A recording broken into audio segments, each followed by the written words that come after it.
Saudara yang dikasihi Tuhan, berdasarkan ayat 1 dan 2 dari bacaan kita tadi, kita dapat mengetahui bahwa surat ini ditulis oleh Petrus kepada jemaat-jemaat yang tersebar di beberapa wilayah, yaitu di Pontus, Galatia, Kapadokia, Asia Kecil, dan Bitinia. Orang-orang Kristen dalam jemaat-jemaat ini adalah para pendatang atau perantau yang menjadi seorang Kristen berdasarkan karena pemberitaan Injil para rasul.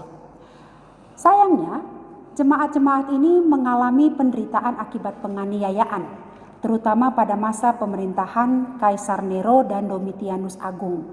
Kaisar-kaisar ini memerintahkan pembantaian terhadap orang-orang Kristen. Dan akibat perintah itu, banyak orang Kristen pada masa itu yang dikejar-kejar, dibunuh, dan bahkan ada yang dibakar hidup-hidup. Dan karena penganiayaan penghambatan tersebut, keadaan jemaat-jemaat di wilayah-wilayah ini menjadi begitu menderita. Kondisi ini, saudara-saudara, tentu saja dapat berdampak pada iman percaya mereka. Bisa saja semangat mereka untuk terus hidup dalam kebenaran firman Tuhan jadi merosot. Iman mereka menjadi goyah dan pengharapan mereka jadi hilang dan lain sebagainya. Oleh sebab itulah Petrus menuliskan surat ini untuk menghibur, untuk menguatkan iman sekaligus menasihati mereka. Kepada jemaat-jemaat di Asia Kecil dan wilayah-wilayah lainnya yang sedang menderita ini, Petrus menghibur dan mengingatkan mereka dengan mengingatkan kembali jemaat tentang kebangkitan Kristus. Dia katakan bahwa oleh karena Kristus bangkit, maka orang percaya punya pengharapan. Pengharapan apa? Pengharapan untuk menerima bagian di sorga nanti yang tidak dapat binasa, tidak dapat cemar, dan tidak dapat layu. Pengharapan dan menerima bagian ini adalah warisan yang sekarang sudah ada tapi masih tersimpan di sorga. Jadi sederhananya begini Petrus mau bilang, karena Kristus bangkit atau karena kebangkitan Kristus, maka jemaat itu punya pengharapan. Pengharapan untuk menerima sesuatu yang tidak dapat binasa, yang tidak dapat cemar dan tidak dapat layu. Dan pengharapan warisan itu, bagian itu adalah hidup kekal di sorga bersama Kristus. Saudara yang terkasih di dalam Tuhan, perkataan Petrus ini kalau kita perhatikan baik-baik, maka mau mengartikan bahwa pengharapan yang Petrus sebutkan itu tadi, pengharapan yang dimiliki oleh jemaat-jemaat ini adalah pengharapan jangka panjang. Pengharapan untuk masa nanti, bukan sekarang. Bukan pengharapan jangka pendek masa sekarang ini ketika kita ada di dunia. Ya, ketika Petrus bilang ada tapi tersimpan di sorga, berarti itu nanti. Pengharapan orang percaya adalah pengharapan jangka panjang, bukan pengharapan jangka pendek. Nah, ini menimbulkan masalah atau persoalan. Persoalannya apa? Persoalannya adalah antara masa sekarang dan masa nanti ada jarak. Jaraknya adalah waktu. Dan di dalam jarak waktu itu ada penderitaan. Itu yang Petrus katakan di ayat yang ke-6. Sekarang ini kamu seketika harus berduka cita oleh berbagai-bagai pencobaan. Jadi antara masa sekarang sampai dengan jemaat menerima kehidupan kekal nanti, jemaat atau orang percaya harus mengalami berbagai pencobaan dan penderitaan. Tetapi tidak apa-apa, kira-kira begitu kata Petrus. Tidak apa-apa kalau kalian mengalami penderitaan, mengalami berbagai pencobaan, berduka cita karena pencobaan-pencobaan itu. Sebab kata Petrus, berbagai-bagai pencobaan itu ada justru untuk membuktikan kemurnian iman jemaat. Ibarat emas yang harus dimurnikan dengan api, dengan suhu yang sangat tinggi, demikianlah pencobaan atau penderitaan memurnikan iman jemaat. Karena itu, jemaat tetap harus semangat bergembira, bersukacita menghadapi penderitaan dalam masa menanti untuk menerima bagian dari apa yang telah tersedia yang masih tersimpan di sorga itu. Dan dalam keadaan seperti ini, yang penting adalah iman. Dan iman ini bisa ada berdasarkan pengenalan akan Yesus. Yesus yang kalau disebutkan oleh Petrus dalam ayat 10 dan 11, Yesus yang telah diselidiki dan diberitakan oleh para nabi. Sehingga sekalipun jemaat tidak pernah berjumpa dengan Yesus dalam arti secara fisik, jemaat tidak pernah melihat Yesus, mereka tetap mengasihi dan percaya kepada Yesus. Jadi saudara-saudara, sekalipun pengharapan akan warisan di sorga itu masih jauh, dan sebelum tiba pada menerima warisan itu jemaat harus mengalami pencobaan dan penderitaan, tapi jemaat harus tetap bergembira dan bersukacita karena ada iman, ada pengenalan akan Yesus. Sehingga jemaat di tengah-tengah penderitaan mereka tetap dapat mengasihi Yesus dan percaya kepadanya. Jadi saudara-saudara, singkatnya begini yang mau dikatakan oleh Petrus. Karena Kristus bangkit, maka orang percaya punya pengharapan untuk akan menerima bagian atau warisan yang sekarang ini sudah ada tapi masih tersimpan di sorga. Warisan itu sesuatu yang sangat baik karena tidak dapat binasa, tidak dapat cemar, dan tidak dapat layu. Warisan itu adalah hidup kekal di sorga. Tapi ada jarak dari saat ini sampai nanti menerima hidup kekal itu. Dan dalam jarak itu, orang percaya masih harus mengalami berbagai penderitaan dan pencobaan yang tujuannya adalah untuk memurnikan iman. Iman itu berdasarkan pengenalan akan Yesus, yang sekalipun tidak pernah dilihat, tetapi jemaat bisa tetap mengasihi Yesus dan percaya kepada Yesus.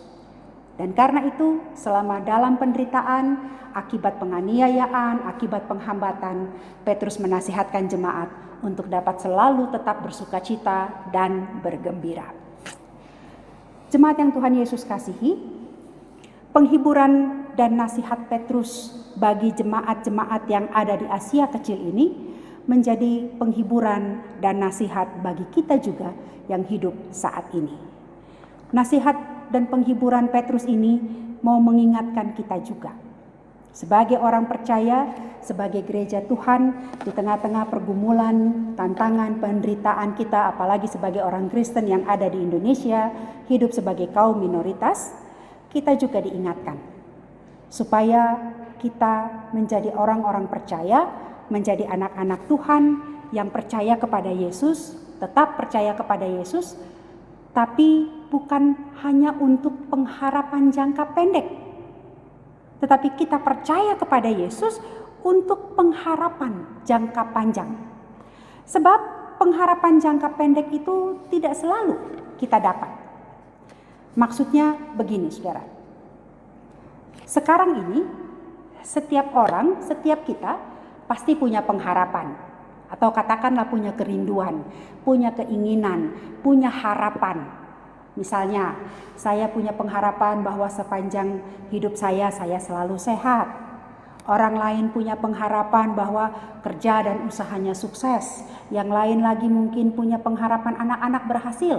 Dan mungkin bukan cuma orang-orang itu yang punya, tapi setiap kita punya pengharapan seperti itu. Rumah tangga, damai sejahtera, suami istri selalu harmonis, dan lain sebagainya.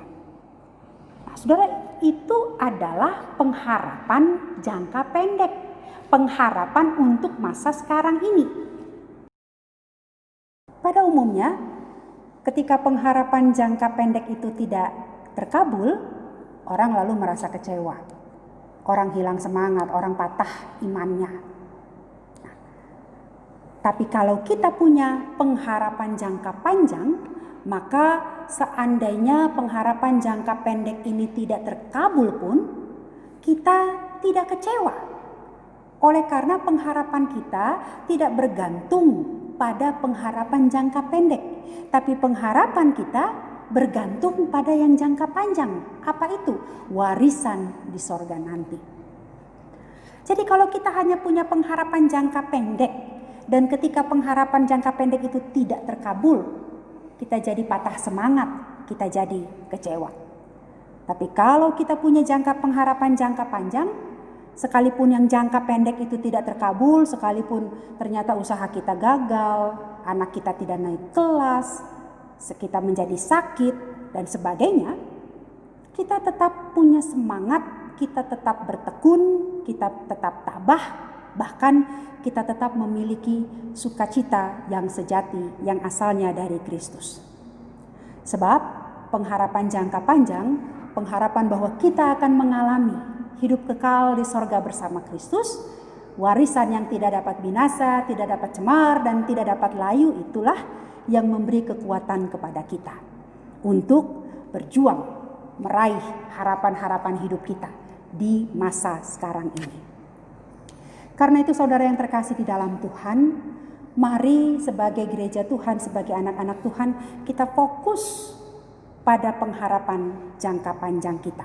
Kita fokus pada pengharapan kita bahwa kita akan menerima warisan di sorga. Siapa sih yang gak mau terima warisan yang gak bercacat, yang tidak cemar, yang tidak layu? Semua pasti ingin mendapat warisan itu. Maka mari fokus pada warisan-warisan itu. Hidup fokus pada harapan jangka panjang untuk menerima kehidupan kekal bersama Kristus. Mari kita jalani hidup ini termasuk seluruh penderitaan, pencobaan, dan kesukaran yang ada di dalam kehidupan ini dengan selalu bergembira dan bersukacita. Bukankah itu juga yang Paulus nasihatkan? Bersukacitalah senantiasa dalam segala hal. Artinya, dengan tetap semangat, dengan tetap tabah dan tekun, kita jalani penderitaan yang kita hadapi. Kita jalani tidak tercapainya pengharapan-pengharapan jangka pendek kita. Kita hadapi berbagai pergumulan dan persoalan hidup kita. Sebab apa? Sebab berbagai pencobaan itu, berbagai penderitaan itu punya makna positif, yaitu untuk memurnikan iman kita. Tanpa iman, kita pasti akan hancur. Dan kalau kita hancur, kita tidak akan menerima bagian yang telah ada dan tersimpan di sorga itu. Penderitaan yang kita hadapi termasuk kegagalan untuk memperoleh pengharapan-pengharapan jangka pendek ini, jangan sampai membuat kita kehilangan iman percaya kita kepada Kristus. Pengharapan kegagalan dalam meraih pengharapan jangka pendek jangan sampai membuat kita tidak mengasihi Kristus, apalagi hilang percaya kita kepadanya. Karena apa yang terjadi dalam hidup kita bukan berada di luar kendali tangan Tuhan. Tuhan tetap pasti akan menolong dan memampukan kita. Dalam rangka memperingati dan merayakan 70 tahun pelayanan Gerakan Pemuda yang hari ini secara khusus juga kita rayakan, maka firman Tuhan ini juga mau mengingatkan para pemuda. Pemuda itu adalah orang yang penuh dengan, masa muda itu adalah masa yang penuh dengan cita-cita. Orang muda adalah orang yang punya harapan-harapan yang tinggi, punya cita-cita yang tinggi. Tidak salah, bahkan memang harus begitu. Tetapi nasihat Petrus ini mengingatkan agar pemuda, orang-orang muda, jangan hanya punya pengharapan jangka pendek. Jangan hanya menaruh harapan-harapan akan hal-hal yang akan dicapai di dalam dunia ini. Tapi seorang muda pun harus punya pengharapan jangka panjang. Yaitu bahwa mereka pun akan menerima bagian warisan yang tersedia di sorga itu. Bahwa mereka pun akan menerima warisan hidup kekal bersama Kristus. Maka seorang muda jangan cuma punya cita-cita tinggi, mengejar mimpi, tapi melupakan hal yang penting. Yang penting itu apa? Yang penting adalah hidup bersama dengan Kristus. Melupakan hidup kerohanian, melupakan iman percayanya, melupakan ketaatan dan kesetiaan kepada Tuhan. Saking semangatnya mengejar cita-cita, mengejar mimpi dan harapan. Tidak salah, tapi itu semua adalah pengharapan jangka pendek. Karena itu, sebagai orang muda, milikilah, peganglah, dan kejarlah pengharapan jangka panjang. Caranya apa? Caranya adalah selalu bertekun dalam ibadah, dalam berdoa, dalam mencari dan melibatkan Tuhan dalam seluruh gumul dan juang, dalam seluruh upaya meraih cita dan harap, selalu tekun untuk hidup dalam kekudusan dan taat pada perintah Tuhan. Maka warisan yang luar biasa itu, yang tidak dapat binasa, yang tidak dapat cemar, dan yang tidak dapat layu, kelak menjadi bagian yang kita miliki, kita nikmati bersama dengan Kristus. Amin.